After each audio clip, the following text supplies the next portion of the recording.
Alyssa, this is the sixth All-Star appearance of your career. What are some of your favorite All-Star memories over the years? It's hard to say. I mean, I think anytime you're an All-Star, it's just a huge honor. It's always fun when you have other teammates here as well, so I would say those are some of my best memories. What are you most looking forward to this year? Just being here. I mean, so many great players. It's a great way to have a little break in the season, have a little fun, and then get back to work. I was asking a few players who's the most present teammate that you've ever played with, and many people said you. What do you like? Why do you think they said that? What do you think presence means? I honestly don't know. What did they say? Yeah, it's like they talked about your communication, like how you're always in people's ear, and just like connecting people, things like that. For sure. Yeah, I mean, I've been around for a while. Any way that you can help people. Everybody's journey is different. I think early on in your career, you're trying to figure out how you fit into this league, and I like to help any way I can. If you were given one wish to change anything in the league right now, what would that one wish be? One wish. I'm sure everyone would say money, probably. Everybody. I'm sure everyone would say money, right? I don't know. That's tough. I mean, there's so many things that we need to change, but I think it's just exciting that a lot of things are changing since I've been in the league, and hopefully it continues to get better. Were you able to attend the CBA meetings yesterday, and how are you feeling about how things are progressing? I did not. I missed it. So, I know that we are still working. It's exciting that we're all unified like this. Hopefully we can continue to make progress. How would you compare this round of CBA negotiations to 2020? I think we have a lot of leverage this time around. Back when we did our last CBA, still trying to find our footing in the league. I think now I have a lot of power. As you can see, the league is growing. There's a lot of attention on this right now, and I think we just got to tap into that. I mean, with that leverage, have you considered, I don't know what it would look like if there's a lockout? Yes and no. I think in the past when we talked lockout, it was hard. So many young players not knowing, but I think we have a united front, and now people understand more and more how important that can be. So it's exciting that we're all on the same page. Is it easier then to think about a lockout now? Is that what you're saying, than it was in the past? I'm not saying that. I just think right now, I think our focus, of course, is the season, but at the same time, we're still trying to fight for what we want and need in this league. And I think if a lockout is what it comes to, I think we're prepared for that. What's been your experience like playing with Dawana this past week and a half? Yeah, I mean, we have a lot of history playing. Of course, it's exciting to have her back out there. We haven't had any practices, but for us, it's just a seamless chemistry. So just really happy that she's back with us. Just thinking about Dawana, you mentioned the things that players need in this league. How have you seen, parents be supportive of the league? What do you think could change in that respect? Yeah, I mean the stipend for daycare and things like that. I mean, moms have to go out there, play, take care of their kids. So the more help they can get, the better. So I mean, we have so many moms in this league, so we have to help them as much as we can.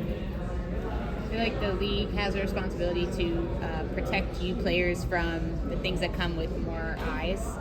Do you think the league also has a responsibility to protect the original fan culture? Yes, I think our sports culture. I think so many fans, feel they have the freedom to say whatever they want to us, and unfortunately, there's a lot of nasty things that come with it.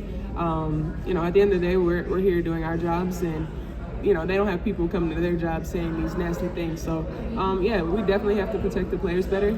It's unfortunate that it's come to this point, but I know we're going to continue to speak up about it, and we're just trying to play basketball. That's all it is. Alyssa, what's it been like becoming a face of a new franchise after over a decade of being the face of the Connecticut Sun? Because it seems like it's not that you needed to be rejuvenated because you've played so well, but has it in some way been like that for you?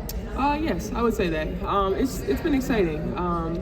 This franchise really believes in me. They allow me to be me. It's been so refreshing, especially just coming to this franchise where they're essentially we're in a rebuild. We have so many new faces, but yeah, I mean, nothing's changed for me. I continue to approach it the same way. I think now it's just about having a whole organization behind me that really supports me. How did you and Nate, it just seemed like the two of you clicked immediately. What was that like? Just your philosophy as a coach and a player? Yeah, it was exciting. I mean, probably the first coach I've played for that actually has true NBA experience. So for me, it's been exciting to actually learn NBA terminology and a different variation of the offense. Nate is amazing. He uplifts everyone on the team. You can have hard conversations. He has hard conversations with you, and I think the most exciting thing is he's not afraid to coach me. I think, I don't want to speak for everybody, I thought maybe it would take a while for things to gel, but it didn't. Did you know kind of right away, hey, I think people are expecting this is going to take longer, but we think it can gel a lot faster? Oh, definitely. In training camp, I sat down with Nate and I told him we would be a top team in this league, and I think he thought I was crazy a little bit, just so many new faces and not knowing what to expect, but yeah. For me, I hold myself to a high standard, and I didn't want any drop off even with switching teams. So yeah, it's been a lot of fun so far. What's the most fun part of the X Factor cheering for you now, as opposed to a decade where you were probably one of their least favorite players? Absolutely, yes. They've told me several times they used to not like me. So, but no, it's amazing. The atmosphere is so different than what I came from. We've had a lot of close games at home, and just having that fan base behind us, fueling us. I don't think they realize how much of an extra push it gives us. Thank you for sure. Thank you. One thing to ask about the defense. For you as one of the best defenders in the league, period, but in particular when you're hedging and cutting off ball handlers, how much of that is kind of instinctual and how much of that can actually be taught? For me, I'm a big person that, studies people's tendencies. I think, we can look at people's plays over and over again, but, the whole point of defense is to stop plays. And I think most people go back to their tendencies. So for me, I focus on what everyone likes to do, and in those moments, I play to that. Who were some of your early defensive influences? Honestly, I didn't play defense like this until I got to the league. It was honestly a way that I felt like I could impact the league early on. My coaches always pushed me to be a better defender, but I really didn't start focusing on it until the league. And on the offensive end, like you already kind of alluded to, you're not new to having the ball in your hands, but this has been a lot more pick and roll that you've gotten initiated this year. A lot of guards screening for you. Just what has that adjustment been like, and how are you enjoying having that kind of freedom? Yeah, it's funny because Nate told me that I would have the ball in my hands a lot, but I didn't expect this much. But it's been a lot of fun for me just to go out there and create mismatches or just take advantage of what defenses are giving us. So yeah, it's been very exciting for me so far. Thank you. Thank you. How has it been being on the Mercury reunited with her? It's been amazing. It's almost the way it should have been from the beginning. So I'm just happy that she's back with us, especially with her coming back to her franchise she spent 10 years with. So it was a very cool thing to see her be welcome back. Who's a fellow All-Star that you think deserves their flowers? Deserves their flowers. Deserves their flowers. I would say Courtney. She played on a lot of teams that have had other All-Stars, and she definitely would have more All-Stars if she played on different teams. But yeah, she's a dog. She comes out and she's authentically herself. Listen, we talk all the time, so I don't want to bother you too much. But with Angel, kind of seeing a lot of the comparisons being made, what maybe about her when you watch her play kind of identifies with you when you kind of see the younger version of herself? Yeah, I mean, just her playmaking ability. I think how people defend her. A lot of people play her for her drive and knowing that she likes to go to the basket.